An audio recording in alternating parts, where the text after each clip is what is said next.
یہ تھی۔ اس کا ایک دوست ساتھی تھا، وہ مالی اعتبار سے بہت ہی کمزور تھا، لیکن ایمانی کیفیتیں بڑی مضبوط تھیں اس کے پاس۔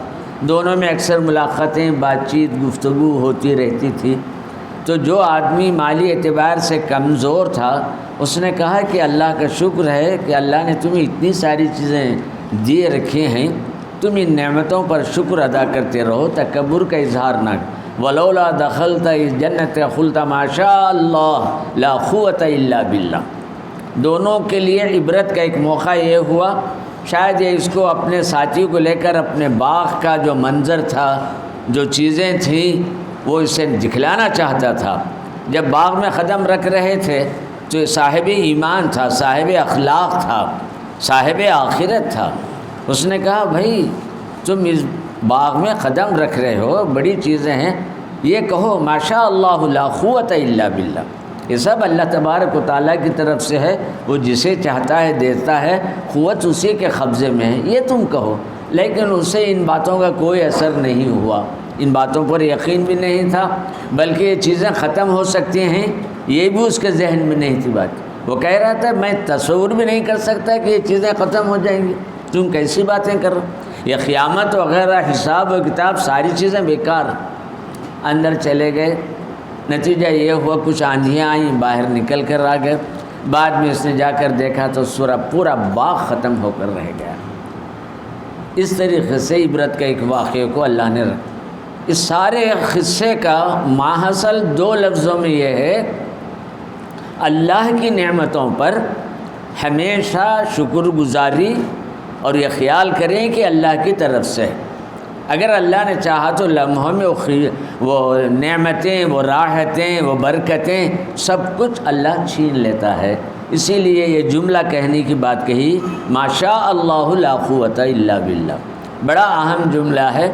حدیثوں میں بھی کئی جگہ یہ ہے، جب کسی کی کوئی چیز اچھی پسند آ جائے، مال ہو، دولت ہو، بیوی بچے ہو، گھر ہو یا اور کوئی بھی چیزیں ہو، تو فوراً دیکھ کر للچائی ہوئی نظریں یا وہ چیزیں تباہ ہو جائیں، ختم ہو جائیں، اس قسم کا خیال نہ رکھو، بلکہ وہ ماشاء اللہ لا قوت الا باللہ۔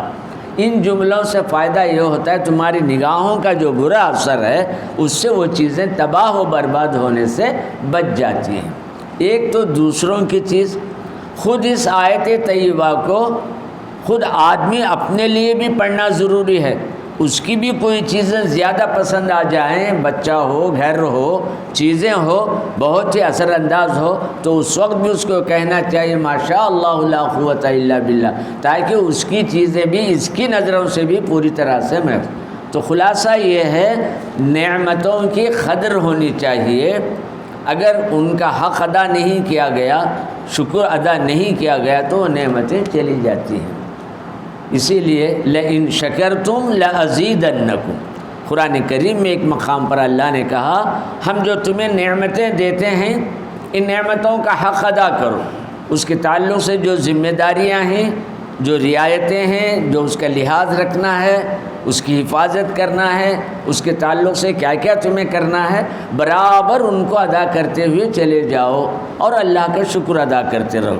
اگر تم اپنی نعمتوں پر شکر کرتے ہوئے آگے بڑھتے رہو گے تو ہم تمہارے اوپر نعمتیں ہی نعمتیں نازل کرتے۔ وَلَئِن كَفَرْتُمْ إِنَّ عَذَابِي لَشَدِيدٌ، اگر نعمتوں کو دیکھ کر تکبر اور غرور، کفران نعمت، ناشکری اگر ہے تو جان لو ہماری طرف سے سخت پکڑ ہے، عذاب شدید ہے۔ عذاب شدید یہ ہے کہ وہ نعمتیں چھن جائیں، آخر میں ختم۔ چنانچہ سورہ تکاثر کے آخری آیت میں وَلَتَسْأَلُنَّ عَنِ النَّعِيمِ ثُمَّ لَتُسْأَلُنَّ يَوْمَئِذٍ عَنِ النَّعِيمِ، اللہ تم سے ایک ایک نعمت کا حساب بھی لیں گے، سوال بھی کریں۔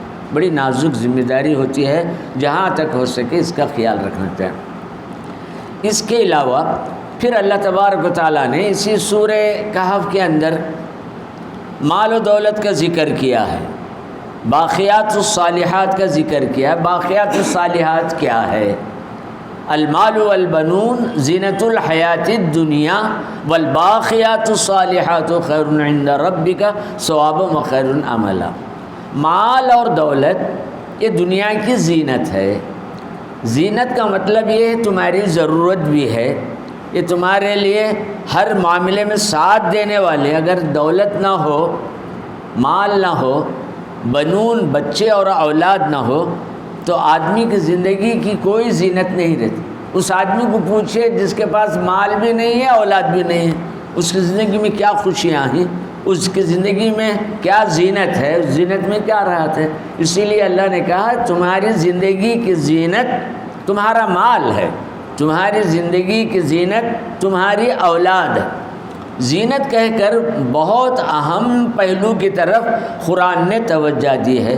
مال کی تمہیں حفاظت کرنا چاہیے، بے جا خرچ نہیں کرنا چاہیے. حلال مال بھی ہو تو اس کو اسراف نہیں کرنا چاہیے، اس مال کو بچا کر رکھ کر اچھے کاموں میں خرچ کرنا چاہیے.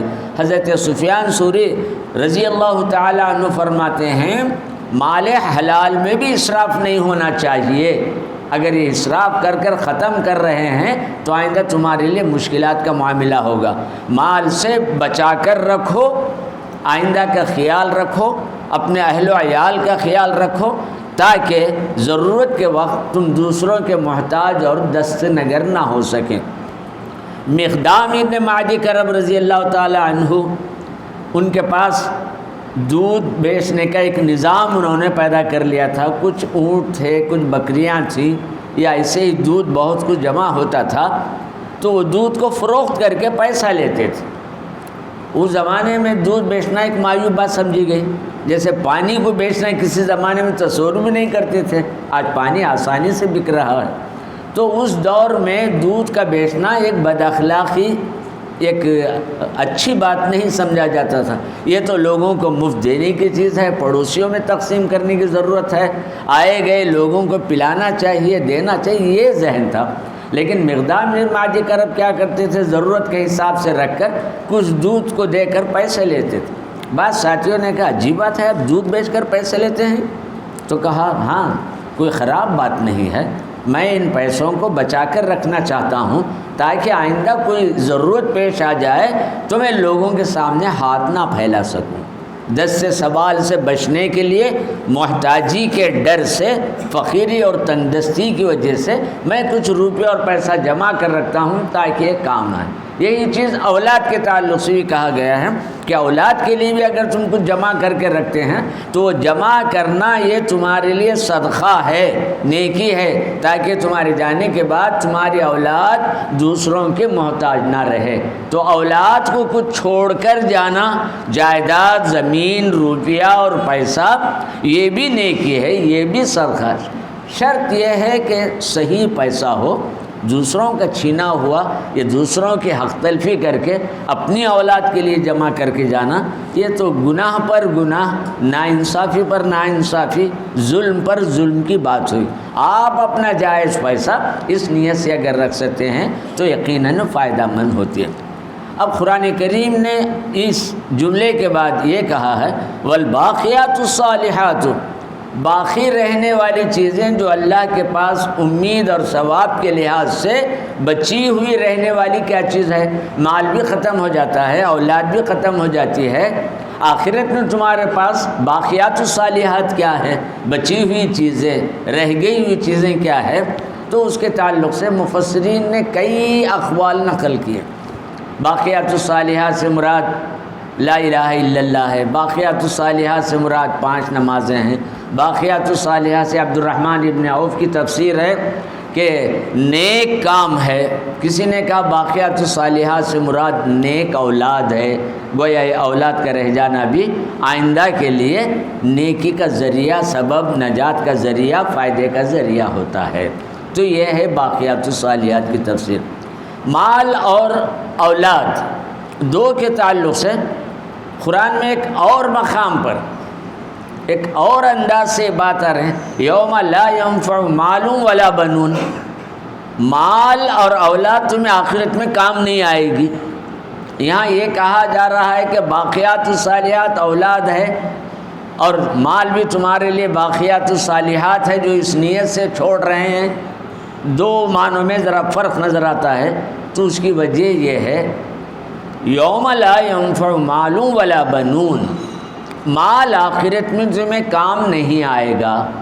ایسا مال جو تمہارا صحیح نہ ہو، غلط مال ہے تو تمہیں نفع نہیں دے گا۔ اسی طریقے سے اولاد تمہیں کام نہیں آئے گی، نفع نہیں پہنچائے گی۔ یہ اس معنی میں ہے کہ اگر اولاد مومن نہیں ہے، معاذ اللہ اللہ نہ کرے کسی کی اولاد ایسی ہو، تو یہ اولاد آخرت میں کام نہیں آئے گی۔ تو کام جو نہیں آ رہی ہے، مال کے اعتبار سے فائدہ نہیں پہنچ رہا ہے، اس کی دونوں صورتیں ایسی اولاد جو ناخلف ہو، نہ اپنے والدین کے حق میں دعائے مغفرت کر سکے، نہ ان کے لیے دین کی کوئی بات معلوم نہ ہو، بلکہ اور آگے بڑھ کر مومن ہی نہ ہو، تو ایسی اولاد آخرت میں والدین کے کام نہیں آئے گی۔ لیکن ایک دوسرے جملے میں ہے ولدٍ صالح یدعو لہ، یہ ایک حدیث ہے اولاد کام آئے گی اگر وہ نیک ہے اور ماں باپ کے حق میں دعا کر رہی ہے، تو ایسی اولاد آخرت میں کام۔ اب معنی صاف ہو گیا کون سے اولاد کام آئے گی، کون سے اولاد کام نہیں آئے گی۔ وہ اولاد ضرور کام آئے گی جو صاحب ایمان ہے اور اپنے والدین کے حق میں مغفرت کی دعا کر رہی ہے، ان کے لیے صدقات و خیرات کر رہی ہے، تو ضرور نفع پہنچے گا اور ان کی نیکیوں کا بھی ان کو اثر برابر ملتا رہے گا۔ مال کی بھی وہی کیفیت ہے، مال ایسا ہے جو راہ خدا میں خرچ کیا گیا ہے، بھلائی میں لگایا گیا ہے، تو ایسا مال مرنے کے بعد بھی آدمی کو قبر میں نفع دیتا ہے، آخرت میں نفع دیتا ہے۔ وہ حدیث کا یہی مختصر جملہ ہے صدقۃ جاریۃ، ایسے کام جس سے لوگوں کو برابر فائدہ پہنچتا رہتا ہے، تمہارے پیسوں سے مسجدیں، مدرسے اور سرایہ ہو، پل ہو، غریبوں کے لیے مکانات ہو، تعلیم کے لیے رہائش گاہیں ہوں، لوگوں کو فائدہ پہنچانے کی جتنے بھی چیزیں ہیں، درخت ہو، یہ ندی ہو، نالے ہو، پانی کا انتظام ہو، ہر وہ کام جو اللہ کی مخلوق کو فائدہ پہنچتا رہتا ہے، وہ چیز آخرت میں کام آنے والی، اسی کو صدقہ جاریہ کا ہے۔ تو مال ضرور کام آتا ہے جو صدقہ جاریہ کی صورت میں ہے۔ اولاد بھی کام آتی ہے اگر وہ مومن ہے اور نیک کام کر رہی ہے تو اس کا فائدہ۔ چنانچہ قرآن کریم میں وَأَلْحَقْنَا بِهِمْ ذُرِّيَّتَهُمْ 27 پارے کے سورہ زاریات کی ایک چھوٹی سی آیت، ہم لوگوں کو جنت میں ان کی اولاد سے ملا دیں گے۔ ذریت کہتے ہیں اولاد، اولاد کو ملا دیں گے۔ کیسے ملا دیں گے، اس کی کیا صورت ہے؟ چنانچہ احادیث میں اس کی تفسیر ملتی ہے۔ ماں باپ کو جنت میں جانے کے بعد بھی اولاد یاد رہتی ہے اور وہ وہاں جا کر بھی اپنے اولاد کو دیکھتے ہیں، کہیں نظر نہیں آ رہے ہیں، تو ان کے چہروں کو دیکھ کر فرشتے پوچھتے ہیں کیا بات ہے، تو کہنے لگتے ہیں ہماری اولاد نظر نہیں آ، نہیں آپ کی اولاد جنت میں پہنچ چکی ہے۔ یہ اور بات ہے کہ تمہارے عمل اور ان کے عمل میں بہت بڑا فرق ہے، تمہاری نیکیاں بہت اونچی رہیں، جنت کے اونچے درجے پر تم ہو، ان کی نیکیاں اس درجے کی نہیں ہیں، اعمال اتنے نہیں، وہ جنت کے نیچے درجے میں ہیں۔ اتنی بات ہوتی ہے تو پھر بھی اس کے بعد اولاد نظر نہ آنے پر ایک عجیب کیفیت ان کے چہروں پر رہ جاتی ہے، تو اللہ تبارک و تعالیٰ فرشتوں کو حکم دیتے ہیں اوپر والوں کو نیچے بھیجنا درست نہیں ہے، بلکہ نیچے والوں کو اوپر بھیج دو۔ ان کے آباء و اجداد، ان کے خاندان کے اکابرین، ان کے بزرگان دین، ان کے اجداد جن درجوں میں ہیں، ان کی اولاد کو، ان کی احفاد کو، ان کے بچوں کو، بیٹوں اور پوتوں پوتیوں کو ان کے ساتھ ملا دو۔ یہی معنی ہے الحقنا بہم ذریتہم۔ یہ اس سے معلوم ہوا کہ والدین کی نیکیوں کی وجہ سے اولاد کو فائدہ پہنچ۔ ایسے ہی ایک آدمی کو جو اس کے پاس نیکیاں نہیں رہتی لیکن جنت کا بڑا درجہ مل جاتا ہے، تو ذرا کسی حیرت کے معاملے میں کہتا ہے کیا نیکیاں تھیں کہ اللہ نے یہ درجہ مجھے عطا فرمایا ہے؟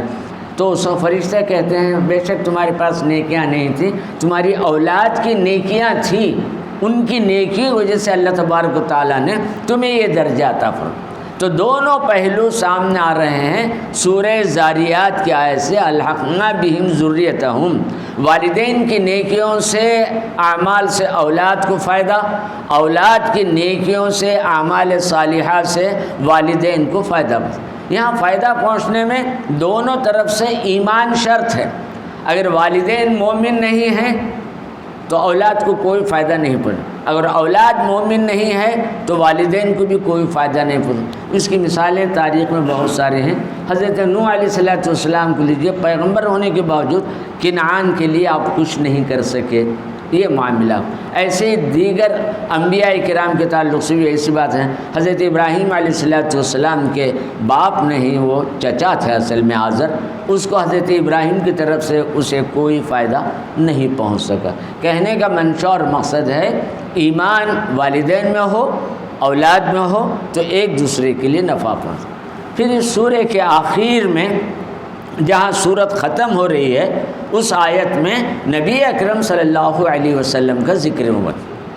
قل انما انا بشر مثلکم یوحی الیہ، اے نبی صلی اللہ علیہ وسلم آپ ان کو کہہ دیجئے کہ میں تمہاری طرح آدمی ہوں، بشر ہوں۔ یہ حضور کی بشریت، حضور کی آدمیت، حضور کی انسانیت، اس کا ذکر ہو رہا ہے، اور یہ اس کے مخاطب کفار اور مشرکین ہیں۔ ان لوگوں سے خطاب کرتے کہہ رہے میں بھی تمہاری طرح بشر ہوں۔ اہل ایمان کے تعلق سے یہ جملے نہیں ہیں۔ حضور کی بشریت کا ذکر قرآن میں صرف 3 مقامات پر آ رہا ہے جہاں بشر کا حل سبحان ربی ان کنت الا بشر الرسولہ انما یوحی الی انما الہکم الہ واحد انا بشر مثلکم، میں تمہاری طرح بشر ہوں۔ تو بشر کہنے کی وجہ کیا تھی؟ انسان ہی تو ہیں اور انسان ہی اشرف المخلوقات ہے، پھر اس کے باوجود یہ بشر کیوں کہا گیا؟ کفار و مشرکین حضور اکرم صلی اللہ علیہ وسلم کو دیکھ کر کہتے ہیں ما لہذا الرسول یاکل الطعام ویمشی فی الاسواق، یہ کیا رسول ہو سکتا ہے؟ یہ تو ہمارے جیسا ہے، کھاتا ہے اور پیتا ہے۔ اس لیے مولانا روم نے بڑی تفصیل سے کئی اشعار میں، اگر آپ دیکھنا چاہتے ہیں تو مولانا روم کی مثنوی، مولانا روم کے اس کے اندر کئی اشعار میں حضور صلی اللہ علیہ وسلم مقام، کافر ان کو کیا کہتے تھے، اینک بشر، ماں بشر، انبیاء کے علاوہ اولیاء کا بھی ذکر انہوں نے کیا ہے۔ کار پاکاں راز خود خیاس مگر، یہ لوگ انبیاء کی ہمسری کرتے ہیں، اولیاء کو اپنے سے کم تر جانتے ہیں، یہی سمجھتے ہیں کہ ہمارے جیسے، یہ ان کی بڑی نادانی ہے۔ ان دونوں کی بشریت میں، آدمیت میں، ان کے درجے اور مرتبے میں زمین و آسمان کا فرق۔ اس کے علاوہ حضرت صلی اللہ علیہ وسلم کو بشر کی حیثیت سے پیش کرنا، قرآن کریم میں قل لا املک لنفسی نفعا ولا ضرا، یہ بات بھی کہنا کہ میں تمہارے لیے کوئی نفع بھی نہیں پہنچا سکتا، نقصان بھی نہیں پہنچا سکتا، میں اس قسم کا آدمی ہوں، یہ کہنے کا مطلب یہ ہے عاجزی و انکساری کے ساتھ کہیں آپ کو یہ لوگ اس درجے میں نہ پہنچائیں کہ انسانیت سے بلند درجے میں کوئی ما فوق الفطرت، ما فوق البشر، بشر کے دائرے سے بڑھ کر کہیں کوئی چیز ہے، یہ ایسی بات نہ ہو جیسا کہ مسیح علیہ السلام کے ساتھ ہوا، کیونکہ حضور سے کئی معجزات سامنے آئے۔ اگر ان معجزات کو دیکھیں تو ممکن ہے کوئی یہ خیال کرے ان کی ذاتی صلاحیت ہے، ان کی قدرت ہے، یہ جو چاہے کر سکتے ہیں، حالانکہ کوئی نبی اپنے طرف سے کچھ نہیں کر سکتا، یہ اللہ کی قدرت ہے جو ان سے ظاہر ہوتے ہیں۔ مسیح علیہ السلام جذام کی بیماری والوں کو، کوڑی کے مرض کو، بعض ایسے امراض جن کا علاج ہی نہیں ہو سکتا تھا، صرف ہاتھ پھیر دیتے تھے یا پھونک دیتے تھے، مردوں کو بھی زندہ کر دیتے تھے۔ یہ چیز جب عوام میں آئی تو 2 طبقے سامنے آ گئے۔ ایک نے کہا یہ اللہ کی قدرت ہے جو اللہ نے اس بندے اور رسول کی طرف سے ظاہر کیا ہے، یہ ذریعہ اور سبب ہیں، یہ مظہر ہیں اللہ کی قدرت کا، مظہر یعنی خدا کی قدرت کا اظہار ان کے ذریعے سے ہو رہا ہے۔ ایمان سلام رہا۔ کچھ لوگوں نے سوچا مردوں کو زندہ کرنا یہ کوئی معمولی بات ہوئی، یہ تو خدا کی صفت ہے، مسیح کے اندر خدا ہے، ان کے اندر خدائیت ہے، لہٰذا ہم ان کو وہی کہیں گے، تو ان کو خدا بنا دیا۔ اس طریقے سے یہی چیز صورت سامنے تھی کہ رسول اللہ صلی اللہ علیہ وسلم کے تعلق سے بھی کہیں ایسے خیالات نہ آ جائیں تو ان کو بھی اس طرح کی باتیں لے کر گمراہ۔ ان تمام باتوں سے کہنے کا منشا اور مقصد یہ ہے حضور کو بشر اور انسان ضرور ماننا چاہیے، لیکن عام بشر کے درجے میں نہیں رکھنا چاہیے۔ کسی شاعر نے کہا محمد بشر لا کالبشری، محمد انسان ہے لیکن عام انسان جیسے نہیں ہے۔ یاقوت حجر لا کالحجری، یاقوت ایک پتھر ہے لیکن وہ عام پتھر جیسا نہیں کہ آپ یاقوت کو بھی کچرے میں دوسرے پتھروں کے ساتھ رکھ سکتے ہیں، نہیں۔ یہی مثال دے کر بزرگوں نے رسول اللہ صلی اللہ علیہ وسلم کا مقام اور مرتبہ سمجھا۔ حضرت صلی اللہ علیہ وسلم ایک طرف بشر اور انسان ہیں تو دوسری طرف نور بھی ہے کہ سراپا نور ہو کر آپ دنیا کے سامنے آئے۔ پھر بھی آپ نے جہاں میں تمہاری طرح ہوں کہا تو پھر آپ نے یہ بھی کہا ایکم مثلی، میرے جیسا تم میں کون؟ آپ اس کو کیا کہیں؟ یہاں بھی مثل ہے وہاں بھی مثل ہے، میں تمہاری طرح ہوں، تمہاری طرح بشر ہوں۔ پھر وہی زبان یہ کہہ رہے ایکم مثلی، میرے جیسا تم میں کون ہے؟ انا ابیت عند ربی ویسقنی عند ربی، میں اپنے رب کے پاس رات گزارتا ہوں، وہ مجھے کھلاتا ہے اور پلاتا ہے۔ تو یہ بات تو حضور اکرم صلی اللہ علیہ وسلم کی حیثیت کچھ اور ہی ہے۔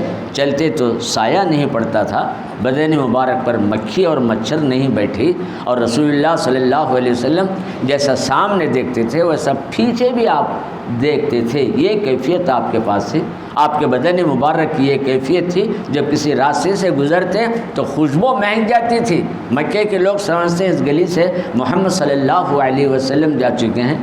پسینے کی تو یہ کیفیت ہے، ام سلمہ فرماتے ہیں تیز دھوپ میں حضور گھر تشریف لائے، لیٹ گئے، بدن سے پسینے کے قطرے نکل رہے تھے، کمرے میں خوشبو مہک رہے تھے۔ میں نے شیشی سے تمام قطرات کو جمع کر شیشی بھر کر رکھ دیا، اتنی مہک اتنی خوشبو تھی اس کے اندر، کہا نہیں جاتا۔ تو حضور اکرم صلی اللہ علیہ وسلم کی ذات اعلیٰ و عرفہ ہونے کے ساتھ ساتھ انسان ہے، اس اعتبار سے انسان ہی سمجھنا چاہیے، اور ایسا نہیں سمجھنا چاہیے کہ یہ بھی ہماری طرح انسان۔ اس میں احتیاط برتنا چاہیے، ایسے جملے استعمال نہیں کرنا چاہیے۔ حضور کی 3 حیثیتیں ہیں، ایک لباس بشری، بشریت کے لباس میں ہیں، ایک لباس حقی، اللہ تبارک و تعالیٰ کے ساتھ آپ کا تعلق ہے۔ خود آپ نے فرمایا لی مع اللہ وقت، میرے ساتھ اللہ اور میرے ساتھ ایک ایسا وقت ہوتا ہے اس میں نہ کوئی فرشتہ ہوتا ہے اور نہ کوئی ذات ہوتی ہے۔ اور ایک ہے لباس ملکی، فرشتے کا ایک لباس۔ اس طریقے سے بھی حضور اکرم صلی اللہ علیہ وسلم کی 3 حیثیتوں کو یاد رکھتے ہوئے اس مدرجے میں احتیاط سے کام لینا چاہیے۔ لباس بشری، لباس ملکی، لباس حقی، بشریت کا لباس، ملکیت کا لباس، حقانیت کا لباس، تینوں کا مجموعہ سرکار دو عالم صلی اللہ علیہ وسلم ذات۔ لہٰذا حضرت صلی اللہ علیہ وسلم بارے میں جہاں تک ہو سکے ادب، تعظیم، تکریم اور احتیاط کا معاملہ رکھنا چاہیے۔ انہی کلمات پر آج کی یہ گفتگو ختم ہے۔ الحمدللہ ہماری زندگیوں میں دوسرا عشرہ داخل ہو چکا ہے۔ یہ عشرہ خاص ہے گناہوں کی معافی کا۔ اللہ تبارک و تعالی حاضرین اور مصلیان کرام جو اس وقت اس مسجد میں بیٹھے ہیں، جتنے بھی ہمارے جانے انجانے میں گناہ ہوئے ہیں، اپنے شان کریمی سے اللہ تو ہم سب کے گناہوں کو معاف فرما دے، معافی کے ساتھ ساتھ توفیق بھی دے کہ ہم گناہوں سے بچتے رہیں، اور قوت اور طاقت دے کہ کبھی گناہ ہم سے سرزد ہی نہ ہو۔ اے اللہ تو اپنے فضل و کرم سے، اپنے شان کریمی سے اپنی رحمتیں اور برکتیں ہم پر نازل فرما دے۔ اس ماہ مبارک ہے کہ دوسرے عشرے میں مغفرت کے ساتھ ہمارے تمام جائز مرادوں اور مقاصد کو پورا فرما دے، ہماری تمام پریشانیوں کو دور فرما دے، ہمارے بچے اور بچوں کو نیک اور صالح بنا دے، ان کی دنیا اور آخرت بہتر سے بہتر بنا دے، ہماری تمام جائز مرادوں، مقاصد، دعاؤں کو نبی اکرم صلی اللہ علیہ وسلم کے صدقے میں قبول فرما لے۔ ان اللہ وملائکتہ یصلون علی النبی یا ایھا الذین آمنوا صلوا علیہ وسلموا تسلیما۔ اللہم صل علی محمد وعلی آلہ وصحبہ اجمعین۔ سبحان ربک رب العزۃ عما یصفون وسلام علی المرسلین والحمد للہ۔